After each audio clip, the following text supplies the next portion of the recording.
Assalamu alaikum, everybody, and I hope good day for all of you. My name is Hassan Karita. I'm the Vice President of MEFOMP. I'm honored today to introduce this new. Can you hear me, Dr. Sadiq? Yes, I can.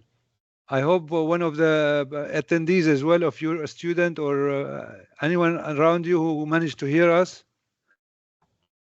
My student has another issue, so she's joining me. Okay, she's joining you. The Okay. other, So I hope, yes, someone said yes, they can hear us. So thank you very much for all of you, everywhere you are, and wish you a good day. And I'm honored to be the presenter of this webinar of the series of MEFOMP webinar. I would like to thank Dr. Mishari, the president of MEFOMP, Dr. Sadiq, who is organizing this webinar, with Dr. Shuwaikani, the head of Education and Training Committee in MEFOMP. On this day, I am honored to introduce to you a very important topic about medical physics with the knowledge of AI will replace medical physicists without the knowledge of AI. So if so, how can medical physicists be familiar with AI and save their places in a way? Our honorable speaker is Professor Mahesh.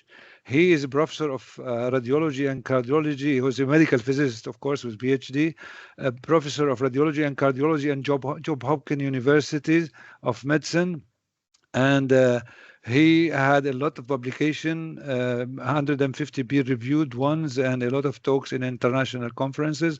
He had a book on multi-detector CT physics, and he is the president-elect for FAAPM, and he's an elected member of the NCRB, and also the elected member of the of the ICRB, the International Commission of the Radiological Protection, and he's as well a member of ANSCARE, which is a UN organization for the study of scientific committee on effect of atomic radiation. I'm honored to introduce him to explore the vital role of AI plays in medical physics field, and how medical physicists can stay ahead by embracing this cutting-edge technology. Professor Mahesh, please, the floor is yours. I'll ask everyone if they have a question, please. The chat is active now. You can put the question. Dr. Sadiq will manage all these questions and sort it out. And hopefully, at the end of the 50-minute talk, we will have about 10 minutes to discuss. Thank you very much, Professor Mahesh. The floor is yours. Thank you very much. Assalamu alaikum. Thank you, Hassan.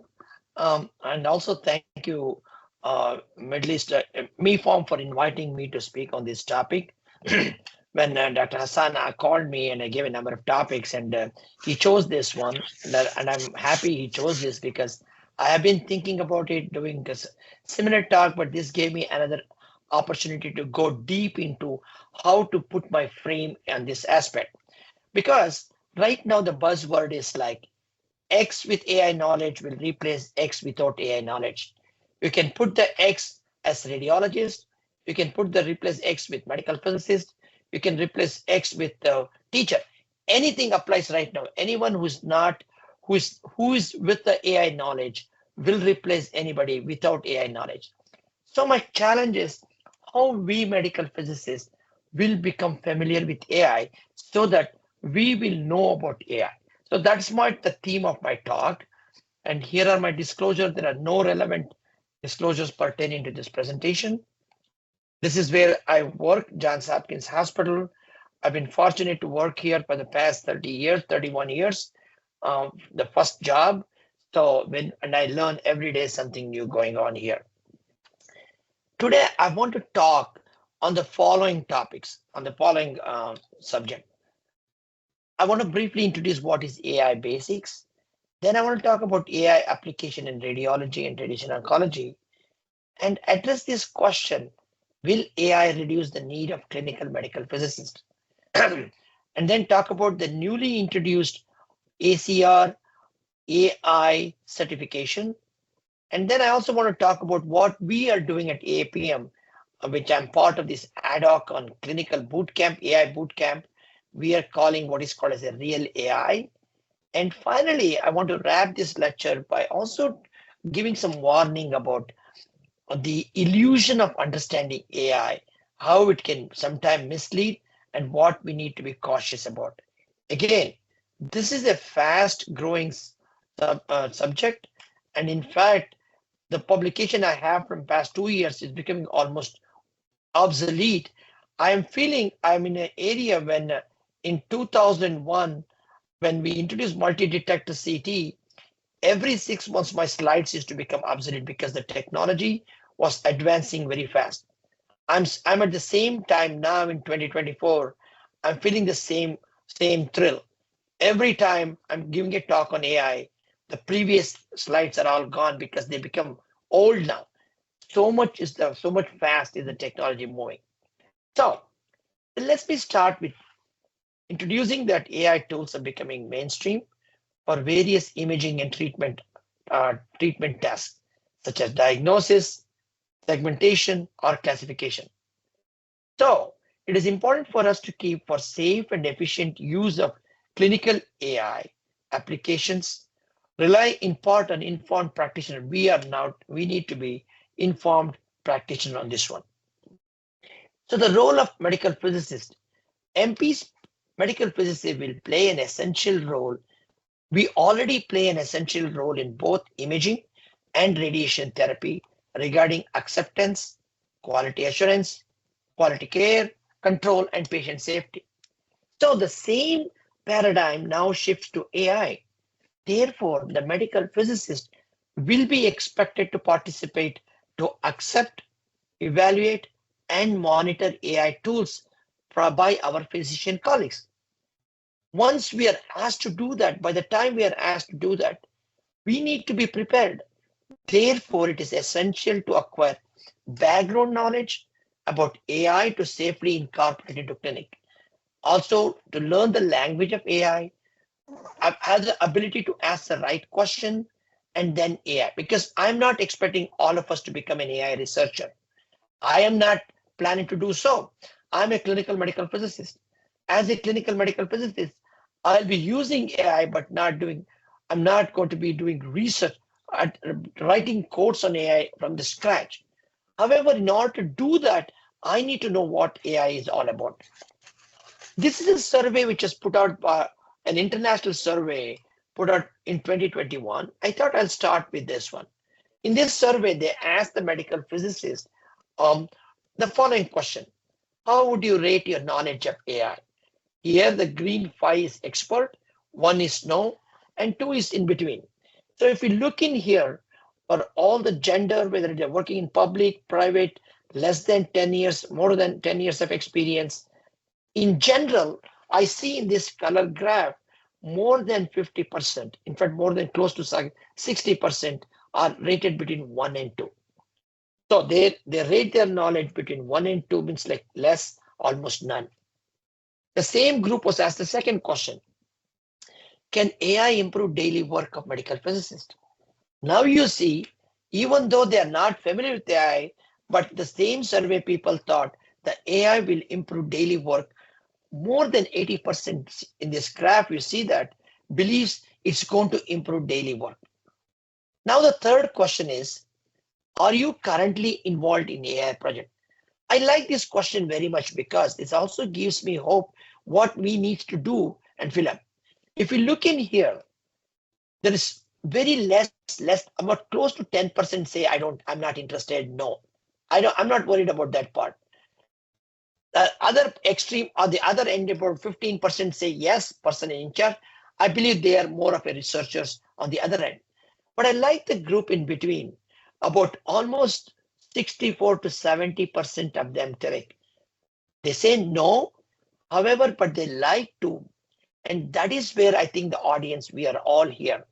We may not know about AI, or may not be involved with AI project, but we like to know.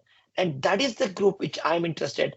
I fall in this group, in this particular group, and that's where my interest gauges up. So These three questions kind of nicely shine the light about the status of the AI and about medical physics involvement and where we want to grow. And the large body of the survey people are telling that they like to do that, and that's where we need to fill the gap and like to understand. The basic of AI.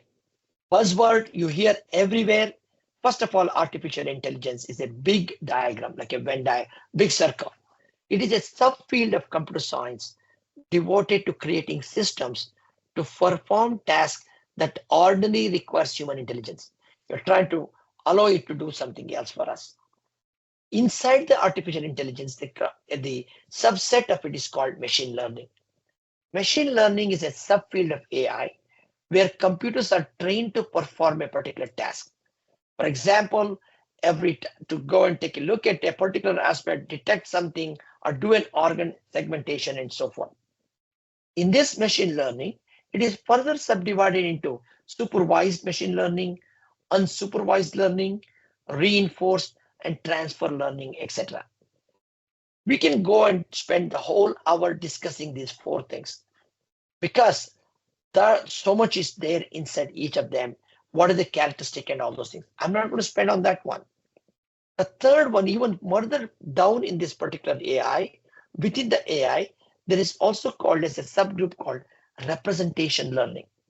Representation learning is a type of machine learning where there is no feature is used.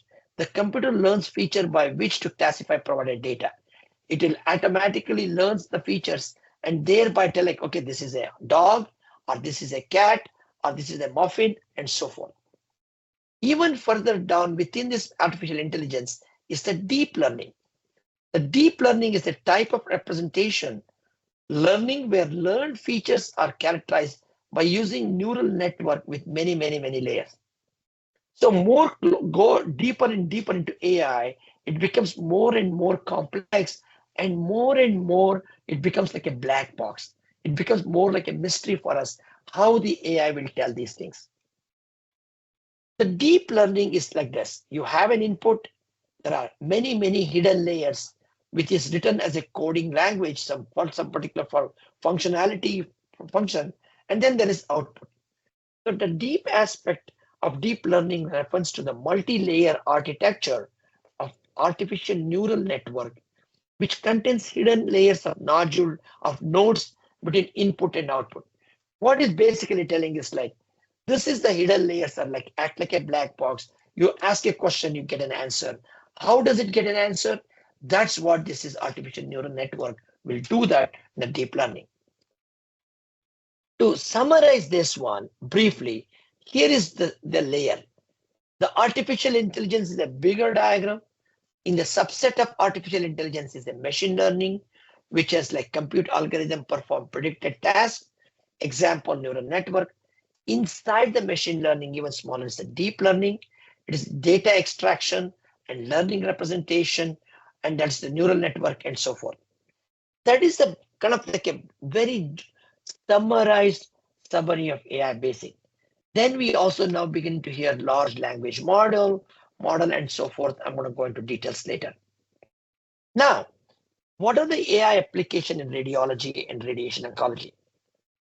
I also want to share with the listener that I carefully made under each slide all the references I have used. They are full connection. You can actually access the entire article by connecting to this one. So I'll make sure that even afterwards, when you're going back, you can take a look at these particular references and search for them and read the whole detail. So here, the AI application in radiology can be in many ways. For example, this particular on the left-hand side shows the flow diagram of in a typical radiology. You have the imaging modality. It can be CT, X-ray, ultrasound, MRI, PET-CT, anything. We're collecting the diagnosis. Then we have a pre-processing and reconstruction. We can use AI to denoise and improve the image quality. We can use AI. Applications are developed to do the segmentation. And now, even next target is to lesion detection. And that further segmenting into discussion. And then you can monitor. So AI tools can be used for monitoring a tumor if it is treated over a period of time, whether how the tumor is reacting to the treatment. That's where we see all this application in radiology.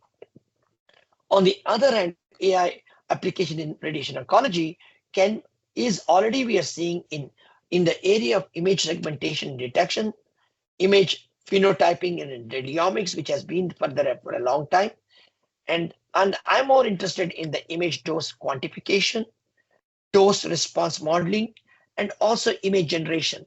There are AI tools now which can generate CT-like images from MR or MR-like imaging from CT and so forth. So all these are possible now with the AI. Now let me compare now. What is the current status of AI compared to human intelligence? This is a very nice article where the author discusses very nicely. They kind of give a performance of various tasks, where we were in the early efforts, where we are in the current, and where we are going to expect in the future. I am more interested, let's say, in the current status. The current status, there are some tools which can exceed the performance of a human intelligence. There are some tools who are doing very badly compared to human intelligence. And then every now and then you hear this burst statement telling like AI beat the radiology residency exam. AI beat the radiation oncology exam. Fine. That's not the end of it. We should not be scared of it. Early efforts were like the future effort is the one which we are trying to understand. For example, there is a newer model called generative AI that can exceed human performance and reasoning in a complex task, including writing best-selling novels, performing surgery, and human intelligence improves as we learn from AI. But the bottom line, we are still going to be on top of the AI no matter what, because that human factor is going to be cannot be subtracted or substituted by AI. Best example right now, you may have heard in the news, there are some music singers, rap singers. Generative AI has generated a song from a particular rap singer, and that particular generative AI song has topped the chart because people are believing that it came out from that particular singer. And that's where the AI ethics, AI regulatory comes in, all those being the picture. So let's suffice to say, we are right now in the area where AI tools are improving so much, trying to match with the human intelligence. So what is the AI application in radiology? Refining back here, these are a couple of things which is typical applications tools have been developed. One is predefined, there are predetermined or defined engineering features, and using with the machine language, you can actually do a lot of data analysis, texture of an image, shape of an object, histogram of an image, and then you, along with the expert knowledge, then you can classify and select and then doing the detection. Or on the other hand, if you have a deep learning phenomena, you have an image and then it goes through a lot of these hidden layers and create an output, such as detecting something structure and detecting what is the diagnosis and so forth. We have not come to a point where there are tools which have been approved to diagnose an issue. The best tools approved right now is using like a complementary to what the radiologist is detecting or diagnosing. The same thing with the application in radiation oncology can be grouped into two things. One is the clinical radiology workflow you see here, acquisition from the imaging, pre-processing, you have an image, then you can have tools to develop an image-based task such as detection, characteristic, and then monitor the treatment. And these things is done now. There are many tools beginning to show up in the clinic which can do this type of monitoring, replacing the routine work of humans in these things. Then there are tools developing what is called as reporting. That's called the large language model or LLM, which is showing up now, which can replace the radiologist reporting. Again, it's not there yet. There are a lot of challenges, but that's where the striving has happened. So here is an example. On the left-hand side is the organ segmentation done manually. Look at on the right-hand side. This is the organ segmentation done by a machine learning program. This is where we are going to see the positive or the plus side of these AI tools, which can help us. We can look at two ways. Either we can be scared of AI, worrying that it's going to replace it, or on the other end, allow it to do something robust, routine stuff which we don't have to. We can spend less time on the segmentation where the machine language can do, allowing you to verify it and move on and start tackling a new problem. Similarly, I've seen this treatment planning. The first one calculated by the dosimetrist and the medical physicist, and this is a deep learning program on the same data creating the chart. Look at this. Once you see that, you feel very scared. We all feel scared, like, oh my God, yeah, it's this to replace it. Let me tell you an example. In 2016, in one of the conferences at the American College of Radiology, a father figure of AI came to give a talk, George Hinton, and he made a general statement that radiologists will be replaced in 4 years or 5 years. Recently, he wrote an opinion article taking back that word. Humans will never replace AI. AI will never replace humans, but AI knowledge of people with AI knowledge will replace those who are not have the knowledge of AI.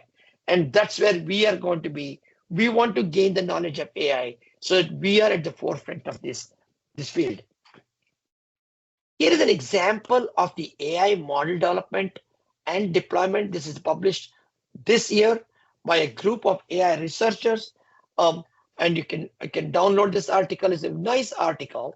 If you look in here on the left-hand side, it tells what are the quality assurance of AI tools in medicine. There are a number of AI tools coming into picture, post-install quality assurance preparation, and then you have quality assurance for program for routine use. So you can actually, some of the tools can help us in making our work more easier, more accurate, because they're going to be doing consistently. So here is an example of the AI developer developing tools for evaluation and assessment. And here is the user team. We as a user team will be using to evaluate for acceptance testing and quality control and so forth. This is in the development phase. There's a regulatory phase where the AI models are developed. And this is the clinical installation phase where we have to know how to test these things.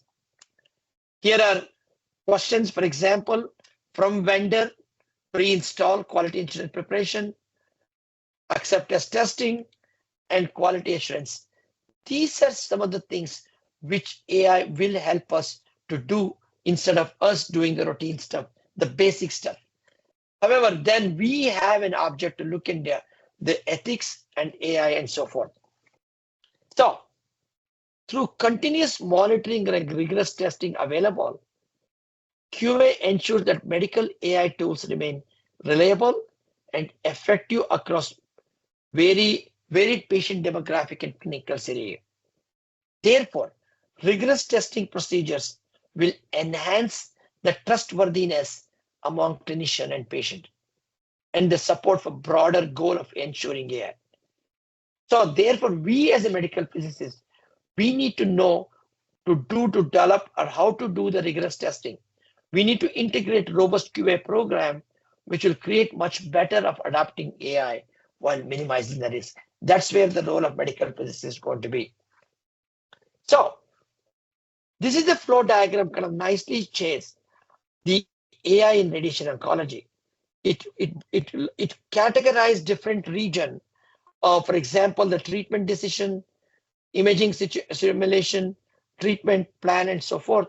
In each of these stages, AI tools has a role and it's entering our area.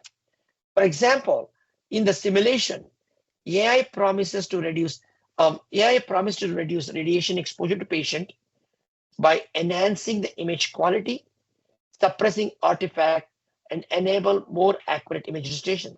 We have seen that, especially in CT, we have seen this iterative reconstruction or deep learning program are already reducing the radiation dose required for the same quality images. And that's the plus for us because we can utilize this AI to produce optimal radiation exposure to our patient. The same thing in the treatment decision.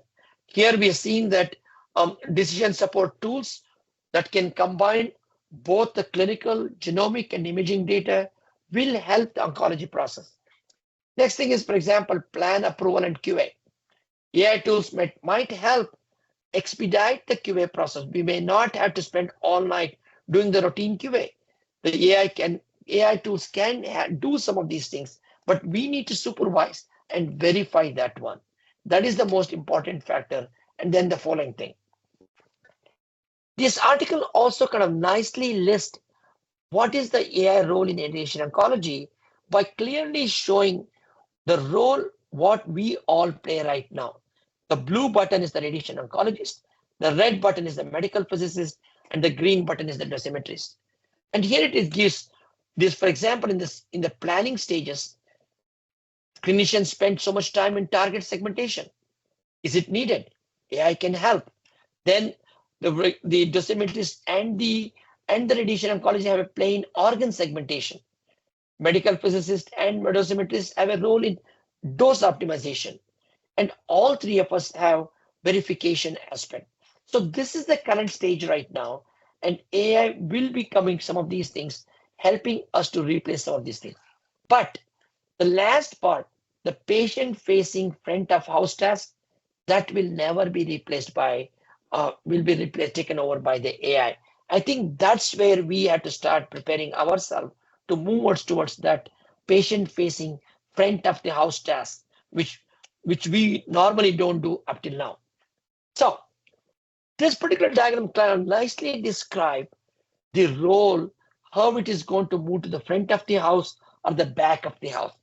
Kind of here is that, for example, the dosimetrist and planner, they're going to likely focus more on complex cases and less on common treatment plan that can be automated.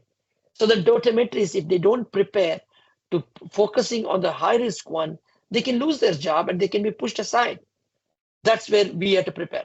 For a medical physicist, we will have to position ourselves to play a more patient-facing roles with the automation of QA. So some of the QA procedures which we are doing now in radiation oncology can be done by an AI tool, freeing up our time to push towards the newer thing, to communicate radiation risk, to explain to our patients what this particular treatment planning and what it's going to be done and so forth. And that's why they say both expect to have a more front of the house role.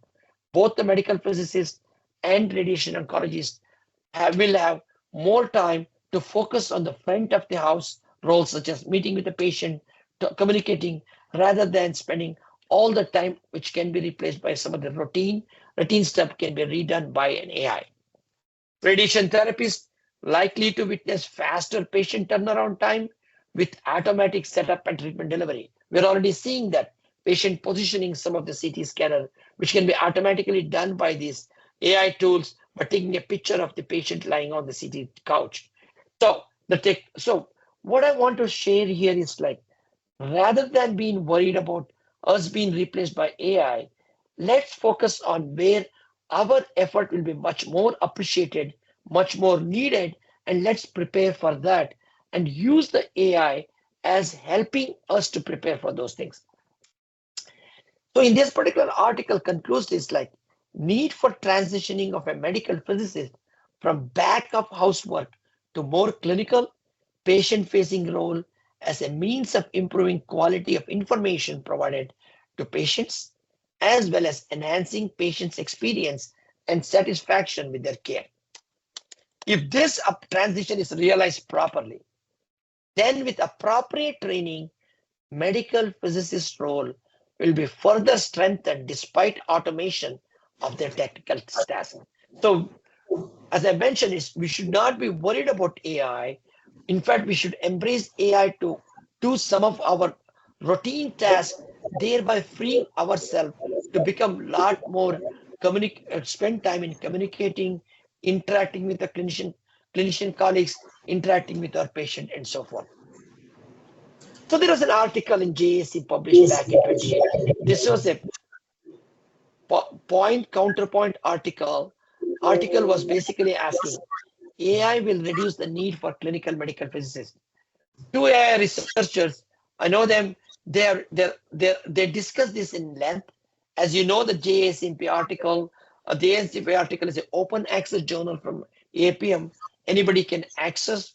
They don't have to be a member of APM, but still they can access.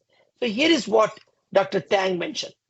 The need of clinical physicists in areas such as treatment planning, chart checking, and machine QA has already been slowly reduced over several years and is going to speed up more as AI technologies are implemented in clinic. And his argument was this will further reduce the need for clinical medical physicists. On the other hand, Dr. Wong said, in the future, clinical medical physicists will get more involved in more patient-specific consultation, which are very difficult to replace with an AI machine. So I would urge our medical physicists, instead of worrying about AI tools replacing us, preparing ourselves how to interact, how to communicate, how to explain the treatment to our patients and to our clinicians. So for example, here, as you might hear, is US FDA approves a lot of the medical devices and AI tools is part of it. As of now, among all the 700 tools they have defined, majority of the tools approved by the FDA are in radiology. As you can see here, radiology has more than 600 or close to 700 apps. But I also want to tell you, none of these apps are directly approved for replacing a radiologist. All of these tools are applied to more like a workflow issue. One example, these days, many of the practices are adapting this called as triaging tool. The triaging tool is an AI tool built into the AI reading station. So in the patient's CT images comes for radiology to read, these tools will go through the images and triage them depending on which is urgent to the top level for the radiology to read and make the diagnosis so the patient can be treated. That's one example of the tool. Then there are tools which is helping to reduce the radiation dose in the images and by improving the image quality. So here is a link showing all the devices approved so far by the FDA in respect to this AI tools. Then here is an article which are 100 commercially available products and their scientific evidence. Why I wanted to show you here is like, here are the articles, the commercially available articles, and some of them are CE class. CE class are the one which is defined by the European conformity marking. FDA is the US FDA marking. And if you look in here, CE marking, unknown, there are some tools which is a pricing model which has to be paid. Then there are deployment tools which are already deployed in an AI setting. And then looking on the left-hand side, here are the AI products for different specialty. There are more tools approved for in the neuroradiology. Next comes the chest and so forth. And here is all the other AI mark developed in different categories. Recently, American College of Radiology has started what is called as ARC AI. Basically, it's something like ACR Recognized Center for Healthcare AI. This particular seal of approval is allowing clinic to get this approval, basically telling like sets guideline for AI in use in image interpretation and ensures radiology facilities are using AI safely and effectively and so forth.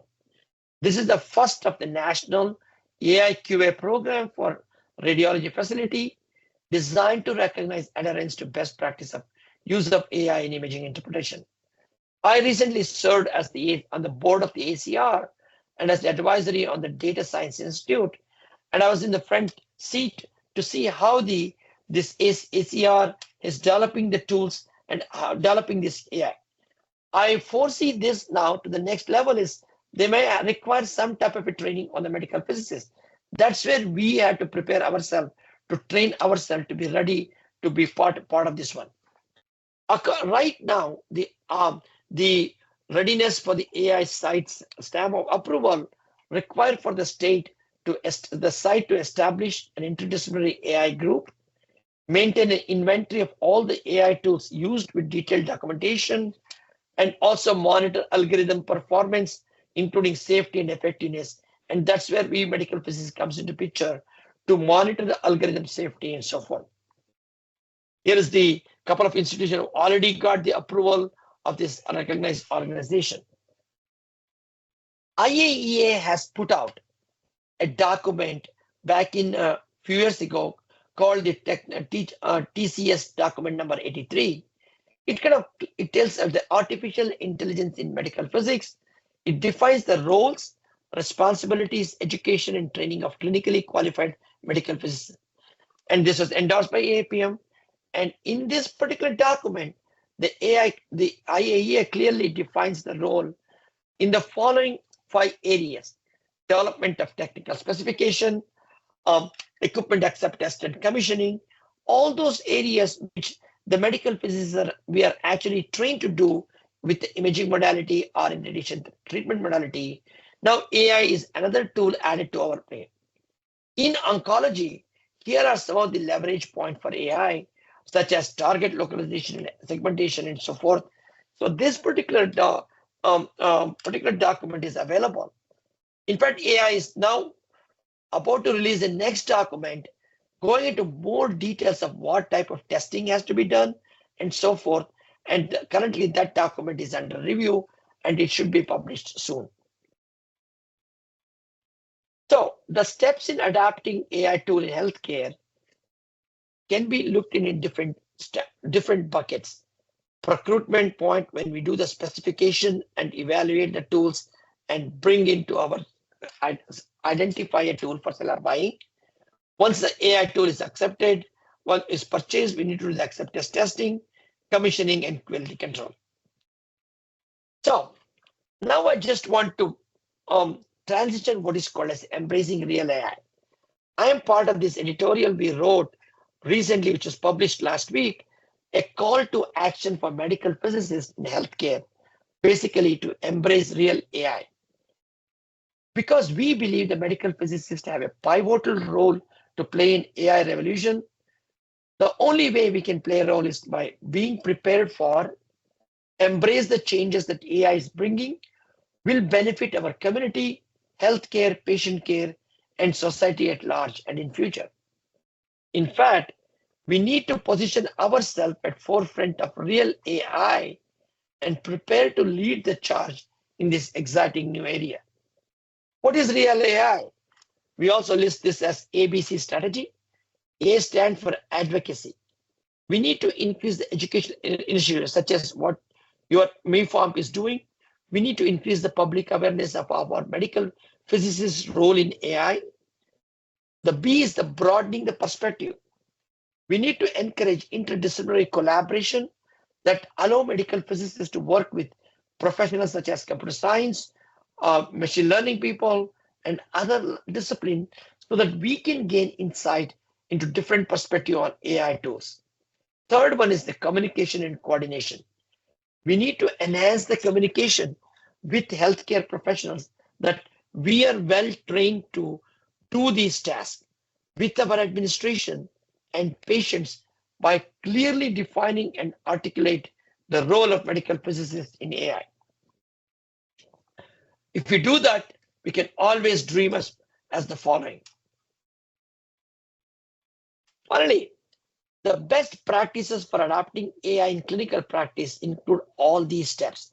I'm not going to go into all these steps because this requires assembling a team, learning the AI basic, and then defining what is the objective of that particular team. You need to identify the team, we need to implement it, and then monitor and so forth. So these are the tasks, various tasks one has to do for adapting AI in clinical workflow as the AI tools are coming into clinical area. Finally, I also want to share with you the following thing. This is an article written in Nature, published in Nature, and the author have totally different expertise. They are not radiologists or radiation oncologists or medical physicists. In fact, the article co-author, both Messeri and Crockett, are One person is a psychologist, the other person is an anthropologist. They go in depth to the article called "There is some illusions, misunderstanding in scientific research," and they put very nicely the following thing. One is illusion of explanatory depth. Lot of the time scientists or we will believe the understanding of a particular task or a particular topic, we think we know everything, but in reality, the actual understanding of an AI tool may be only this much. We think we know everything about AI tool, but the thing which we might not know is like there's still so many things to be done. And they call it as illusion of explanatory depth. There is also illusion of exploratory depth, where with AI tool coming in, when we try to see, we think we are testing the AI tool for all possible hypotheses. But in reality, hypothesis testable within AI may be only part of it, because there are many more hypotheses we may not even think about. And that can be grouped into what is called as illusion of exploratory depth. Then the other one is illusion of objectivity. Either one thing we assume is, like scientists, we assume is AI has no standpoint, or AI represent all standpoint. But in reality, AI is in between. It has some tools which includes all represent all standpoint, and some tools which have no standpoint. They also go ahead and discuss what is called as the questions to ask for future research in AI. And I'm sharing these things so that anybody reader later can check out this article. The other thing which I've also as a resource, what I would advise for medical physicists is like to keep up with the literature. These days it's getting easier because you can subscribe to any journal to send their table of content to you every time they publish a new journal. By doing so, you are constantly getting an awareness of the table of content and know what's been published, and therefore you can automatically pick up those things which are of interest. And this life hack is not necessarily confined to AI. It applies to everything, especially for students. Best way is like to keep up with the literature is to sign up with the journals to get a table of content and then keep a following on the article. For AI, I would advise to also check the most highest impact art journals, such as Nature, New England Journal, or JAMA. These journals have already transitioned into creating their own AI journals, which are publishing top of the art research article, top of the state of the art articles in that article in these journals. Because of its high impact nature, the articles are well written, they're concise, and much more easy to understand. In radiology, Radiology Journal, RSNA, has now floated Radiology AI Journal. And the editor is a good friend of mine, Dr. Chakan. He has been forefront in this area from the past 3 years. The whole journal now has produced a lot of the fundamental AI articles coming out in radiology. Finally, I want to tell a little bit about the HADOC, which is the Advisory Committee on AI Bootcamp under the FAAPM. We had a very successful specialty meeting in last week in July, the day before the FAAPM annual meeting. We had an all-day meeting called AI for Clinical Medical Physicists with the goal, the purpose is to prepare the clinical medical physicists for AI, because 3/4 of our membership in the FAAPM are clinical medical physicists. And this particular ad hoc members have diverse background, and we have many other plans to progress as we go along. Before I end, I just want to tell, no matter what you complain, I like this particular cartoon because this can come to our rescue. How many times we have found hard to tell new story to our kids?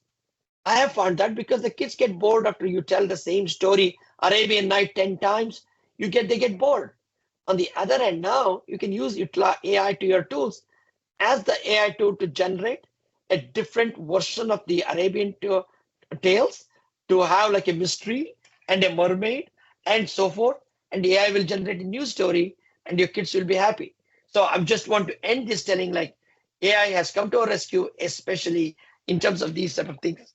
So as we prepare ourselves, it's kind of also nice to have some fun along with it. Therefore, each of us has a role to play in the medical physics. And I like this statement by Desmond Tutu, do your little bit of good wherever you are. If these little bits put together overwhelms the world. I kind of apply the same thing for the AI also. We as a medical physicist, each of us learn our own way, familiarize ourselves, and help our clinician colleagues to take charge of the AI in our clinic and to ensure for our safety and the quality of the AI tools. Then we can really make utilize of the AI to beg for the better patient care. Finally, thank you for the organizer for creating this nice poster, and especially the AI generated poster, and making me look so young. It looks like my son. But anyway, it's a lot of fun. It's kind of nice to have fun along with when we are working. Finally, as the president-elect, I take the freedom to invite all of you to the FAAPM annual meeting next year. It's going to be in my backyard in Washington, D.C. I love Washington, D.C. because of the monuments, because of the museum. All the museums in D.C., 90% of the museums are all free. People love to come because there's so much to see. Plus, also it's the capital of the U.S. Anyway, my theme for the next year is, you might like it. This is what my theme is: coming together to forge ahead in medical physics, because I'm calling out FAAPM. Instead of us working in silos in nuclear medicine physicists or radiation oncology physicists or diagnostic physicists, there are themes which are now asking us to come together. Like, for example, AI in medical physics require all of us to work together. Cone beam CT require all of us to work together. Theranostic, all of us to work together. At the end, advocacy also requires all of us to work together. That's where I want to end here. So thank you very much. And I'm happy to take any question or discuss as we go along. Thank you very much once again for the organizer for giving me this opportunity to share. One other thing which I want to share is, like, under the FIOMP, we are already in conversation with the MEFOMP organizer to put out a workshop on AI sometime next year, early next year. So please watch out for that particular information soon. Thank you. Thank you, Hassan, and thank you, MEFOMP president and organizer. Thank you, Dr. Mahesh. It's a pleasure for us, and it's a big honor to hear from you all this cutting-edge technology and AI, and how we can keep in touch with, at par with it. So I'll give the floor to Dr. Sadiq if he can pick up some of the question. At least we have one important question. Dr. Sadiq, are you still with us? Yes, I am here. Thank you again, Please. Dr. Mahesh, for the great presentation. And this is obviously reflected by the highest number of attendees so far. So far, yes. Thank you. All right. So we have a few questions here. I'll start with one basic one. As a beginner, where should we start and what is important to learn? For example, which programming languages, Python, etc. There are many tools available. Python is one good language, and there are some pre-prepared tools which need to be incorporated. That's where you should start. And also, if you really want to start in the AI, there is also basic Google tools that are available for AI. And the ACR Data Science Institute has some test cases to play with it, to learn these things, how to bring a data set, how to prepare a data set, and so forth. We are actually planning to do a workshop to have some practical hands-on to the same thing. So if, as a beginner, first thing is I would pick up some good literature on the basic aspect. Second thing is learn some basic fundamental programming language, such as the Python and other coding language, which will, more than you don't have to learn the tools, but we need to understand what tools are there, free tools are there, how we can bring in to your clinic. That's where I would start. But first of all, I would start but learning the basic, asking the right question, and then going to these sites such as some general sites where they have test cases. play with it, become comfortable. And then you also, there are good articles generating what type of, how do you prepare a data set for testing a AI tool and so forth. That's where I would start. So should we expect a workshop from AAPM or a boot camp to train beginners? No, we are right now. We started off with a specialty meeting without. It was a didactic one. We had a very overwhelming response. So AAPM is going to look in. Actually, we are discussing about to develop a curriculum for medical physicists, what needs to be taught at the graduate school. Again, this is a very initial stage. We hope to do a workshop or a summer school in future. I don't have any concrete plan. My long-term plan is to prepare a medical physicist with some type of a certification program. We don't know yet. I don't want to give some false hope or something. The reason why I want to focus on that, because the physician community, if they start doing some type of a quality control like the ACR, they may require a physicist to evaluate this. They may require a particular physicist with some type of a training. And AAPM, we want to do that.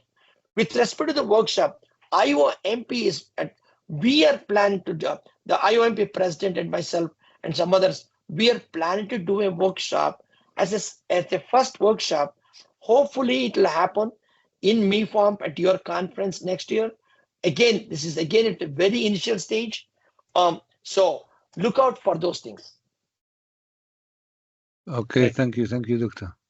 Another question, what are the limitations of AI to detect some pathologies in image? I didn't have time to go to a lot of the things. When these AI tools are coming, there are so many things which we need to watch out for. For example, AI can hallucinate. If there is not information it doesn't know, it will tell something wrong or something wrong diagnosis. And the second one is like, there is also the generative AI and the future AI tools. They are trained in a particular tools, the data set. And one example I'll tell you. A few years ago, there was an AI tool came out to detect skin cancer.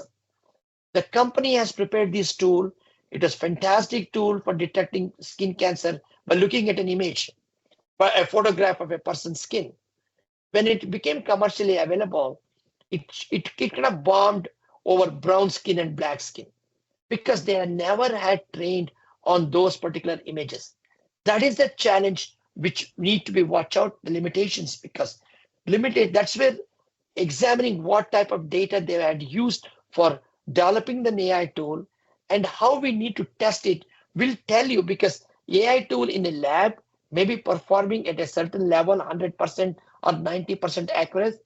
But when you come to reality, a lot of the time the AI tool function goes down because all type of things has not been thought about in the preparation in the company or in the lab. So that's where the process of relearning and re-evaluating is one of the. So we can't simply accept when a tool comes. Oh my God, this is best. We don't have to test it, because that was the assumption people thought initially, that AI tools have already been trained. We don't have to test it, but it is now showing up the limitation that's where the medical physics comes into picture, to use the right test data set to test it over a period of time and see whether the outcome is still within the specification. And that's where our role comes into picture. A couple more questions. How can you believe AI that it is giving a right solution? I would say what you call is trust but verify. You have to trust a tool, but we need to devise way to verify it. That's where the quality control comes in. For example, I'll tell you, I have found many times when I go to these big conferences, there are so many AI companies publishing these tools for this diagnosing a like a tumor and doing segmentation, everything. A lot of the time when I ask the question for them, what type of quality assurance they have done on these things, I get a blank scare face, because many of them are now tackling that particular question, because they are not that, but that's where we had to ask the question. If a new tool comes, we need to know what type of test data they have used, what population they have used. Imagine, for example, they're doing a diagnostic tool for AI, and it was all trained on a white Caucasian. And then coming to Middle East or to Asia, the population is completely different. So if the same tool cannot be applied to there, because that can give erroneous results. And that's why the component of trust and verification comes in really important. Another question, I'm not sure I understand it. What is your perspective on the integration of robotics with AI, and how do you believe this technological advancement will impact the future career prospects and roles of medical physicists? So some of it we do not know yet, but on the other hand, for example, some of the surgical tools being developed these days can give a very precise removal of tissues, everything, but that has to be done by a physician or a medical physicist. Some of the surgical area we are not, medical physicists are not involved there. We need to push our envelope to prepare our medical physicists to be there. I know a person, my colleague of mine in MD Anderson, he's developing this imaging, the fluoroscopy imaging done in the surgery for spinal segment, and he's using these AI tools to delineate the spine and so forth. There, medical physicists are working, his group is working in the surgery, and that's the role it's going to come, but it's not there yet, and we have to start defining that. We do not know, but that's the wide area which we need. But regarding the robotic, as I mentioned earlier, we need to start interacting interdisciplinary with the robotic people or engineers and so forth, where we can develop knowledge together. Because a lot of the time engineers develop their own tools without interaction with medical physicists, and this vice versa is no longer the point. We need to interact interdisciplinary with the robotic people to understand and help them fine-tune the tools necessary for the clinic. One last question. What about, between quotes, good data for AI tools or model to be developed? We have no uniform data. There's no one answer. It's a challenge. And that's why I said, like, a good data means it can be only become good data when it is tested properly and sure the results are coming within the specification.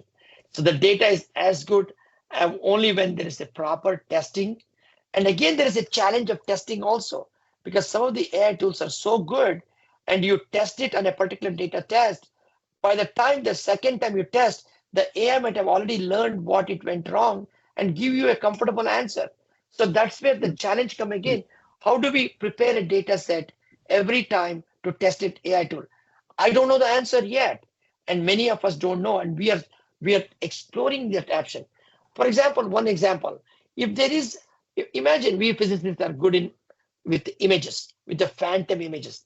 We have a phantom, we create an images. Imagine a phantom images and run it by a clinical AI tool and see how it performs. But the second time, the same images may not be sufficient. So that's where the challenge is, and we don't know the answer yet. And we need, so that's where the challenge is right now. We are all, and the AI researchers are working on these things, which is not an easy answer right now. Yeah, thanks, Dr. I apologize, Dr. Mahesh. No problem. I have Ibrahim Duhaini. I think I'll try to allow the microphone. Yeah. I forgot to say as well that Dr. Mahesh is the scientific secretary, scientific committee, science committee chairman for the FIOMP. So before I introduce Ibrahim, because he's the treasurer as well, Ibrahim, the mic is yours. I thought we couldn't use the mic, but it's working. I just want to suggest, because of the large number of questions that keep coming and the interest in this topic, shall we extend the time by 5 minutes to allow? Yeah, maybe 10 minutes, because I have two hands. I don't have any problem. Right. Please. Okay. Ibrahim, are you available? Ibrahim Duhaini. The microphone is open for you. If not, please type it in the chat. I'll move to Muhammad Yassin. Muhammad Yassin, are you available? Allow mic to Muhammad Yassin. Muhammad Yassin from Pakistan, I think. Can you hear me? So He is probably muted. Okay, while fixing this, then let me throw another question. Shall I? Go ahead. Yeah, please. Okay, I'm working on idea to develop the TPS, and I need to know the proper tool or short course for AI in RT. How can I contact you for this point?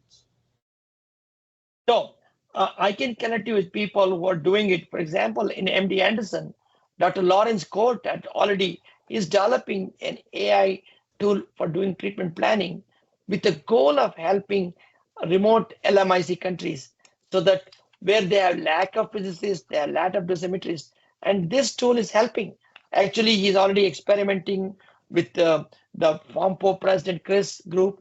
So there are people in FAAPM and in the field who are experts trying to tackle these problems, and I will be happy to connect with you with them. Any more you questions? You can reach out through LinkedIn or any other way. Yeah. I have Ibrahim one is question. saying the microphone is not working.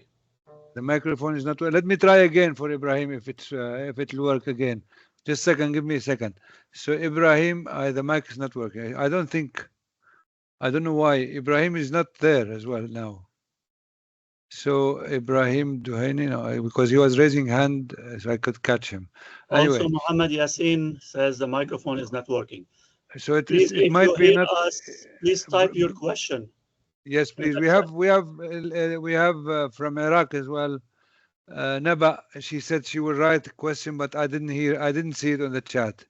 We have a question from Amir Goja, and he's saying, what additional training education is necessary for medical physics to effectively utilize AI tool in their work? I think it's already answered by Professor. Do you want to add anything? One more, Dr. Mahesh? I will explain one more time, because if you look at the IAEA document, the role of medical physics in AI, in that particular document, actually they also provide a curriculum what medical physicists need to understand. That's a good document because it has gone through review and it is published now. Take a look at it. There is another document from the MEFOMP which also defines some of the basic curriculum needed for medical physicists. And right now with the FAAPM, we are beginning to work on developing a curriculum for AI, because we are hoping that will automatically implemented in the graduate program, so that our students coming out will be prepared to take any exam questions. If it comes, it's going to come soon in the board exam later, but not right now. But that's where we have to prepare. So there are basic curriculum there. I did not want to include here, but I'm aware of it. IAEA is a good starting point. MEFOMP paper. All of them basically tell we need to understand some of the statistical methods. We need to understand some basic programming language, not to the highest level, but basic language. Plus, we also understand some of the limitations of the AI machine learning program, such as hallucination, hypothetically telling something lies, as if it will tell a lie, and you'll assume it's true because it tells it such a confidence. So those are the things, and how to prepare a data set. All those things are defined in the AI. And now the IAEA is also going to come up with the next document, giving more details, which is now under review. So these are the documents which are freely available. On top of it, WHO Health Organization has a very nice document on AI ethics and AI regulation. Yeah. And that is another tool which clearly tells, because there are a lot of ethical issues with the AI tools, because we are seeing that all the time in the regular other areas where the bias in the tools can really change the whole outcome of the AI, that can impact the patient care because it can give a wrong diagnosis or a wrong history and so forth. So these are the things we need to understand. Yeah, thanks, Prof. Mahesh. I'm very sorry for the microphone, but it looks like I'm allowing it, but it's not working. We tried with 2 speakers, but it doesn't work. If any more question, please send it written, please. But meanwhile, I would like to highlight one point mentioned by Mahesh, which is the forthcoming conference by MEFOMP in Kuwait. It will be February in Kuwait and early February, like 7, 8, 9 February. And pre-conference workshop will be, or parallel to the conference, there will be a workshop on artificial intelligence in medical physics. And one of the speakers is Dr. Mahesh, Damilakis, and maybe others. So it will be collaboration with IOMB, MEFOMP, and AAPM. So you are all welcome, and I think it will be, very important for a good start as well in AI. So just for your information. Any more questions, Dr. Sadiq? I will. I have probably a philosophical question. Do you expect? Please. Do you expect to see new discoveries by machine learning that humans did not discover before? And if this happens, let's say this results into a patent. So who will hold the patent? Is the PI or the machine learning algorithm? It's more of a hypothetical or philosophical question. No. You're right, because that's a very interesting question. Because already there, one area which I can foresee is in pharmaceutical companies. They are testing out different testing, and they can create new pharmaceutical which can match with the diagnosis, and that can lead to patent. I do not know what's going to happen, who's going to regulate, and that's why if you have seen in the news, all the AI companies are asking the government here in the US. This AI company is asking the US government to make a regulation, because there is no regulation right now. They want a framework of regulation, not too detailed, but a framework, especially for ethical issue, especially for bias issue, especially for equity issue. They're asking these questions for regulation. So we're going to see a lot of it. We do not know. This is an uncharted territory. As I said, even articles, if you look at back to 2019 article, now it looks like pretty old because we have so much new thing. Like right now, for example, I was reviewing an article, large language model, which is basically trying to use the generative AI to develop or to do the reporting. Actually, the AI generated radiology report is more structured, much better than the radiologist report. However, the large language model has its own challenges, because right now in the Google search, when you start typing, you get the other words coming. That's all part of the AI. You start typing Hassan, it will tell you, Karita, Hassan is the president, Hassan, all those things. So in the AI using in medicine, the challenge then is how that needs to be regulated, or within the privacy aspect, within the ethical aspect. That's where none of them has not approved yet, because that's where it's the challenge coming. And these are not only philosophical questions, these are practical questions. I don't know the answer. That's where the AI, and then the other question is, like I was listening to a musician.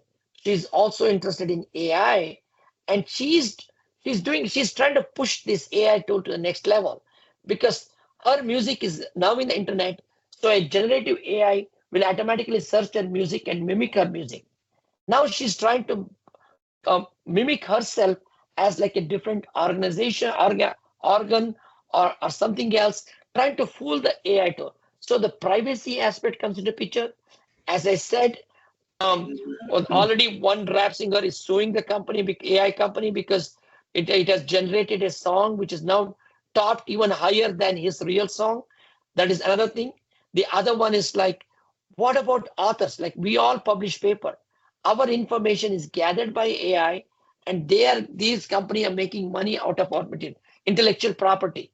Again, news media and everything. There's a lawsuit going on in the US about this from the news media, because they have created the content, and now the AI tools are using the content, and they're making money. So this is really an uncharted and exciting time. So we'll see what happens as we go along. I'm sorry, we need to stop here, but for the sake of time, there are more important questions, but unfortunately we cannot keep going.